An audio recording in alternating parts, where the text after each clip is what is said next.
এখান থেকে গাড়ি করে 70 টাকা যায় ওখান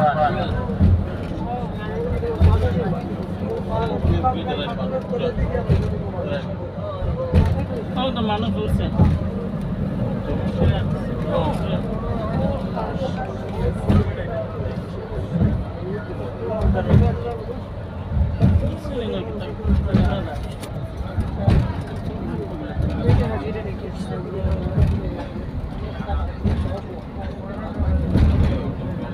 সবাই আমরা একটু খেয়াল করি, আমরা আরো 2-3টা জায়গা রয়েছেন দেখার। একটা হলো জান্নাতুল মুআল্লা, একটা মসজিদে জিন, একটা মসজিদে সাজার, মসজিদে কাদের কাছাকাছি।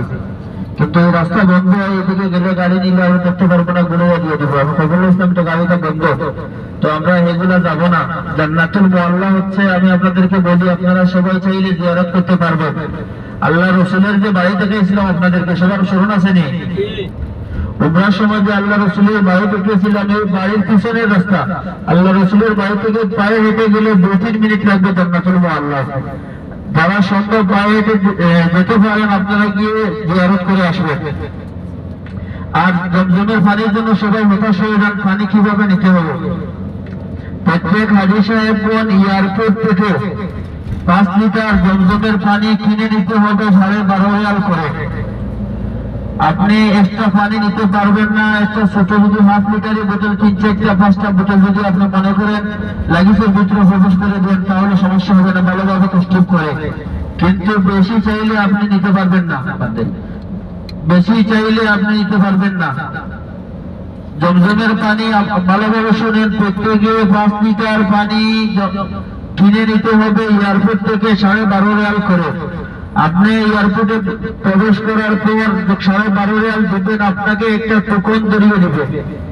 এই টোকনটা আপনাকে নিয়ে যাবেন, আপনি পানি পাবেন না। পানি বাংলাদেশে যাওয়ার পরে আপনি যখন আপনার লাগেজের সাথে পানি একটা কার্টন আছে, সেটার ওজন চার্জ আসবে না। আপনারা সবাই মক্কা থেকে মদিনা যাওয়া হচ্ছে আপনাদের 18 তারিখে। 18 তারিখে 1:30 মিনিটের সময় আপনাদের গাড়ি আসবে। আপনারা জোহরের নামাজের আগে আপনাদের লাগেজ গুলো রেডি করে হোটেলের রিসেপশনে রেখে দিবেন। দুয়ে নামাজে চলে যাবেন, নামাজ পড়ে এসে আপনি রুমে রেডি হয়ে বসে থাকবেন, নিচে নামার প্রয়োজন নাই। গাড়ি যখন আসবে আমরা আপনাদেরকে গিয়ে বলবো গাড়ি আসছে, আপনারা চলে আসেন। তখন উপর থেকে নামবেন, গাড়িতে উপর চলে যাবেন। আলহামদুলিল্লাহ, দেখেন আপনাদেরকে জিয়ারতে নিয়ে এসেছিলাম, আপনাদের ভালোভাবে দেখার চেষ্টা হতে করেছি, কিন্তু আপনাদের মন ভরাতে পারি না, ওই জন্য আন্তরিকভাবে দুঃখিত। সামনে গেলে আমরা একটু মসজিদ আছে, এটা দেখা যাবে, সেই মসজিদটা দেখে আমাদের আজকে জিয়ারা সমাপ্ত হয়ে যাবে। মসজিদে ইজাবা, সামনে গেলে সেই মসজিদটা আমরা দেখবো।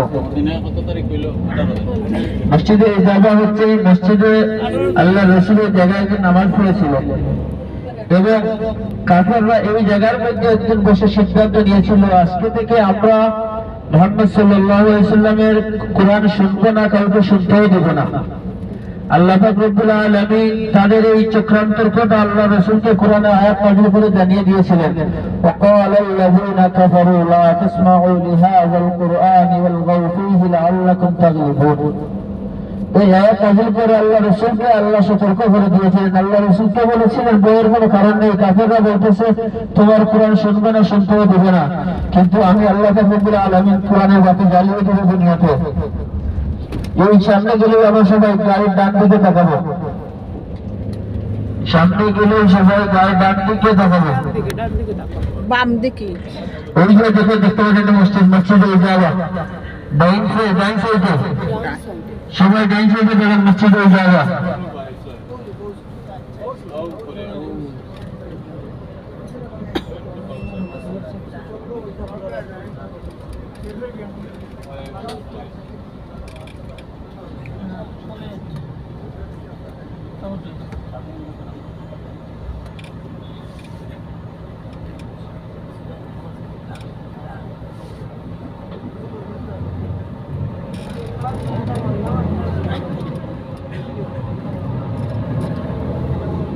আলহামদুলিল্লাহ, আমরা ভেবেছিলাম রাস্তাটা বন্ধ রয়েছে, দেখতেছি রাস্তা চালু হয়ে গেছে। আমরা জান্নাতুল মুআল্লা দেখতে পাবো, মসজিদে জিদ, মসজিদে সাজার দেখতে পাবো। দেখা যাচ্ছে রাস্তাটা খোলা, বন্ধ না।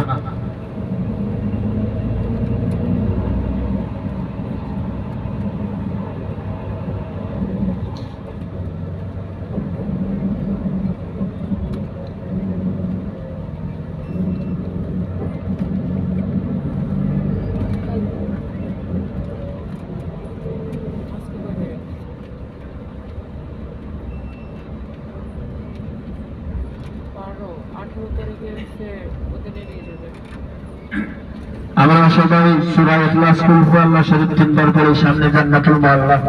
আউযু বিল্লাহি মিনাশ শাইতানির রাজীম। বিসমিল্লাহির রাহমানির রাহিম। قل هو الله أحد الله الصمد لم يلد ولم يولد ولم يكن له كفوا أحد. بسم الله الرحمن الرحيم. قل هو الله أحد الله الصمد لم يلد ولم يولد ولم يكن له كفوا أحد. بسم الله الرحمن الرحيم. قل هو الله أحد الله الصمد لم يلد ولم يولد ولم يكن له كفوا أحد. اللهم صل على محمد وعلى آل محمد كما صليت على إبراهيم وعلى آل إبراهيم إنك حميد مجيد. اللهم بارك على محمد وعلى آل محمد كما باركت على إبراهيم وعلى آل إبراهيم إنك حميد مجيد.